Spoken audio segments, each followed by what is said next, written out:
რუსეთი აგრძელებს თავის ბარბაროსულ თავდასხმებს უკრაინის ქალაქებზე და აი სულ რამდენიმე წუთის წინ დღეს 21 აგვისტოს რუსეთის ჯარებმა კიდევ ერთი დარტყმა მიაკენეს კრივოი როგს.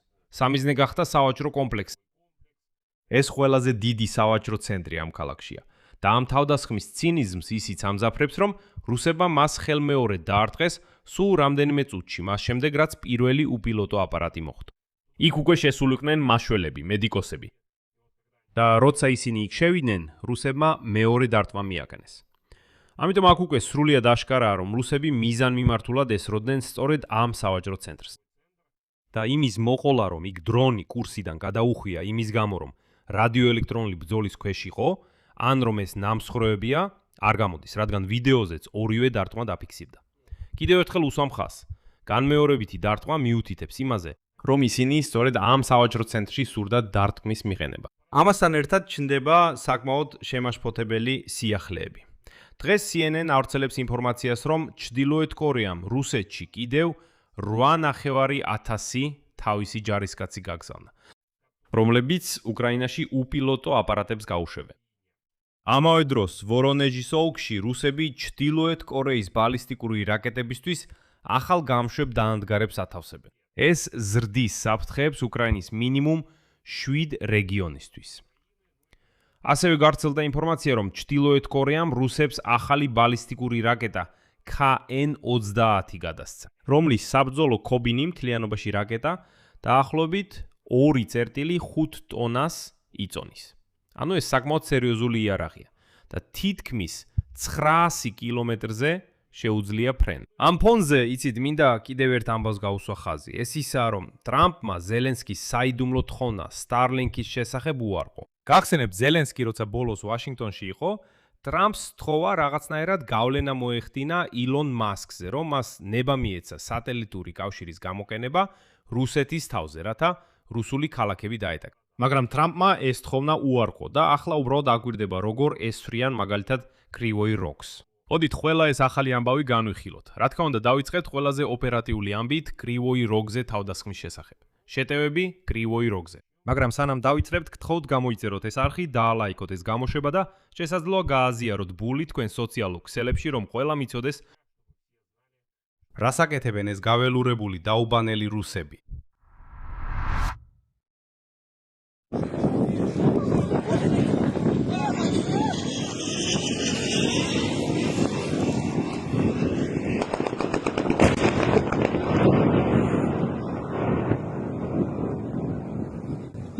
Rogi.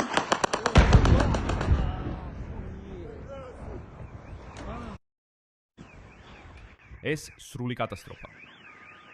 ეს სრული კატასტროფა.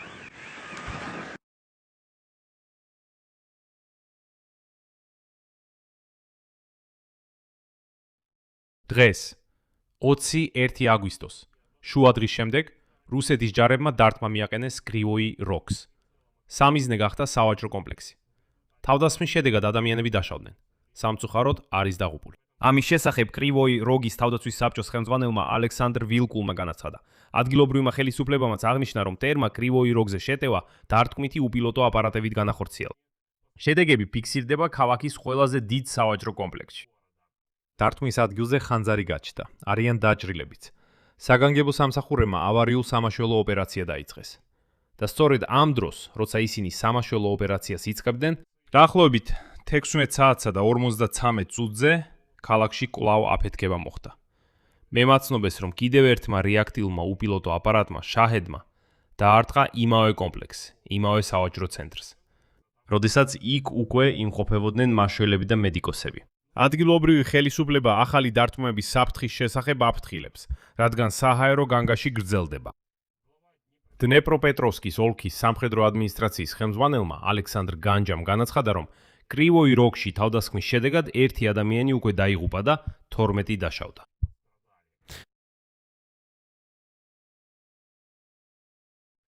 ასევე გავრცელდა ვიდეო სავაჭრო ცენტრის შიგნიდან, სადაც ჩანს რა ხდებოდა იქ. ასევე გავრცელდა კადრები, როგორც პირველი, ისე მეორე რუსული უპილოტო აპარატის დარტყმის შესახებ ამ სავაჭრო ცენტრზე, რაც მხოლოდ ადასტურებს, რომ ეს იყო მიზანმიმართული თავდასხმა. ეს არ არის ნამსხვრევები, ეს არ არის რადიოელექტრონული ბრძოლის ზემოქმედება, ეს არ არის უკრაინული საჰაერო თავდაცვა, ეს არის კონკრეტულად ორი რეაქტიული უპილოტო აპარატი, შაჰედი, რომლებიც მიზანმიმართულად ერთის შემდეგ მეორე დაარტყეს ერთსა და იმავე ადგილს, სავაჭრო ცენტრს. ზუსტად დღის შუაგულში, როცა იქ საკმაოდ ბევრი მშვიდობიანი მოქალაქე იმყოფებოდა. ჯანდაბა.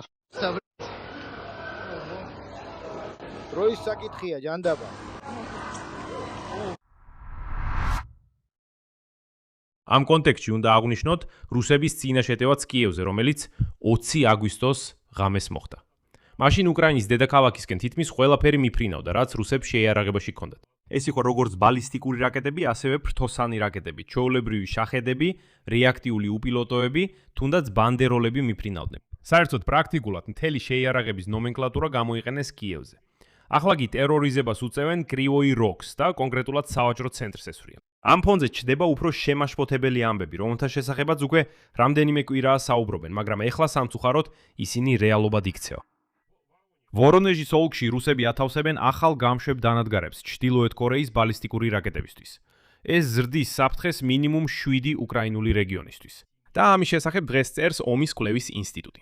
უკრაინის მთავარი სადაზვერვო სამმართველომ დაადასტურა რუსეთისთვის დაახლოებით 50 ბალისტიკური რაკეტის ტიპის KN-23 და KN-24 გადაცემა და მოდერნიზებული KN-30 Hwasong 11C, როგორც მათ ჩრდილოეთ კორეელები უწოდებენ. აი ეს რაკეტა KN-20 არის ბალისტიკური რაკეტა KN-23-ის მოდერნიზებული ვერსია და შეუძლია ატაროს საკმაოდ მძიმე საბრძოლო თავკომბალო 2,5 ტონამდე, 2500 კილოგრამი. გარდა ამისა, რუსეთმა უკვე დაიწყო 6 გამშვები დანადგარის განთავსება, კონკრეტულად ჩრდილოეთ კორეული რაკეტებისთვის ვორონეჟის ოლქში. და ეს დანადგარები შეძლებენ ჯამში 120-მდე რაკეტის გაშვებას. იტყობინებიან, რომ ჩრდილოეთ კორეული რაკეტები შეიძლება მოხვდეს სუმის, ხარკოვის, ჩერნიგოვის, პოლტავის, კიევის, დნეპროპეტროვსკის და ზაპოროჟიეს ოლქებს, ვორონეჟის ოლქის ტერიტორიიდან გაურეცხავი რუსეთის. უკრაინელი სამხედრო ექსპერტის ანატოლი ხრაპჩინსკის თქმით, რუსეთის ჯარები ყოველთვის არ იყენებენ ყველა საკუთარ გამშვებ დანადგარს თითოეულ დარტყმის კამპანიაში. მაგალითად, მისი მონაცემებით რუსეთს ყავს დაახლოებით 160 ისკანდერის გამშვები დანადგარი.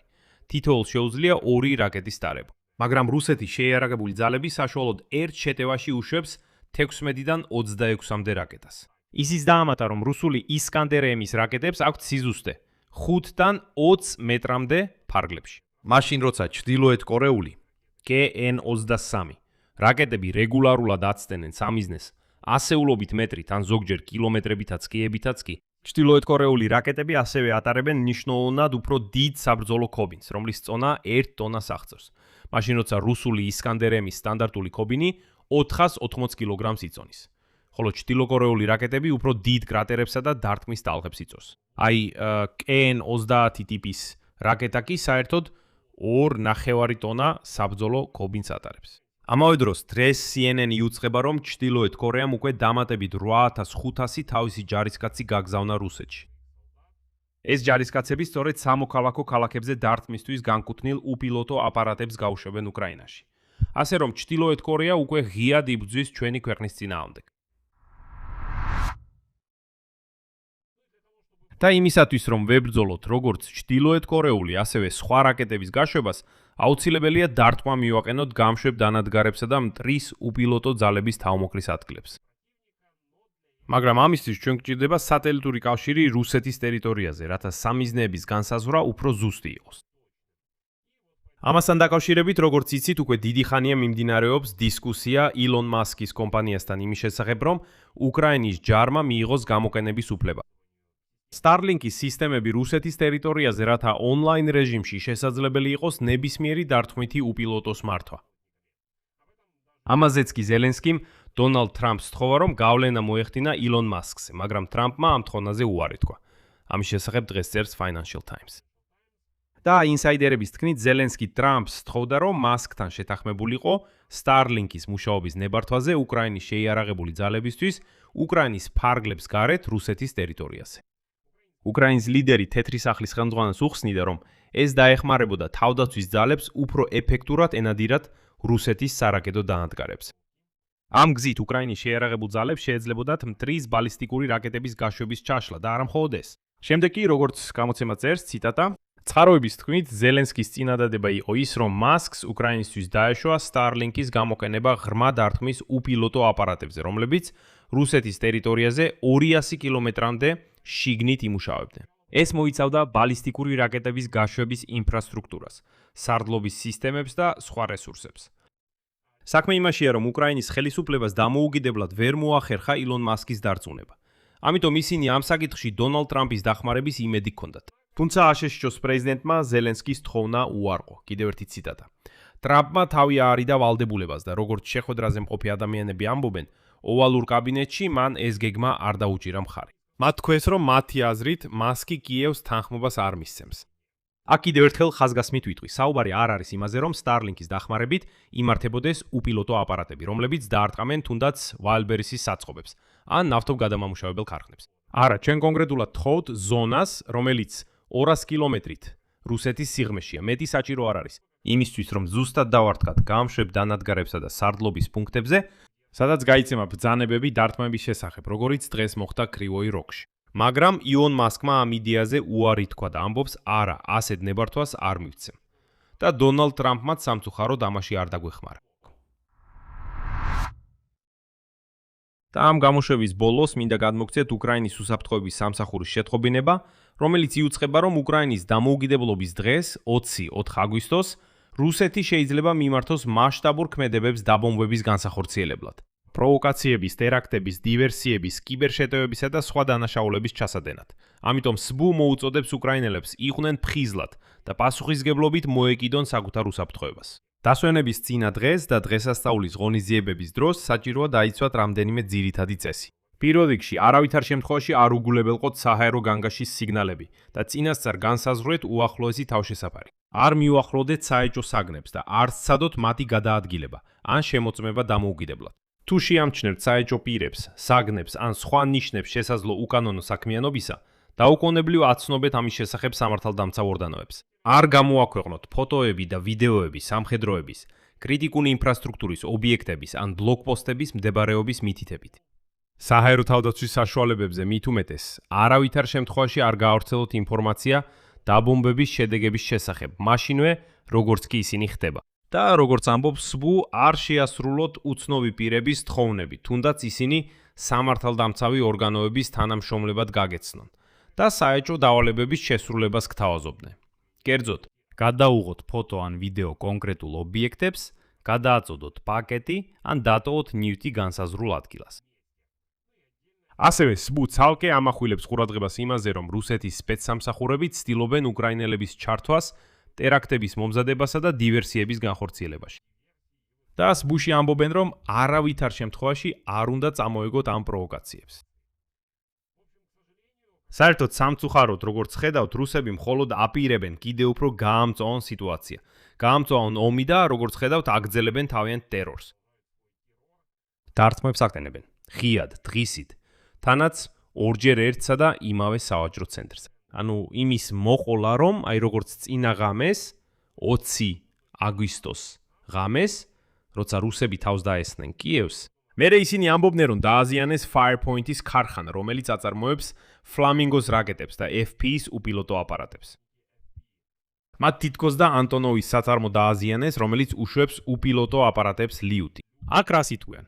ორჯერ დაარტყეს კონკრეტულ სავაჭრო ცენტრს, სადაც ადამიანები იყვნენ, სადაც ვაჭრობა მიმდინარეობს. კიდევ ერთხელ ნახეთ კადრები შიგნიდან დარტყმის მომენტში და ჩანს, რომ იქ სამხედრო ობიექტები ახლოსაც კი არ არის. იქ უბრალოდ სავაჭრო ცენტრია, ჩვეულებრივი სავაჭრო ცენტრი.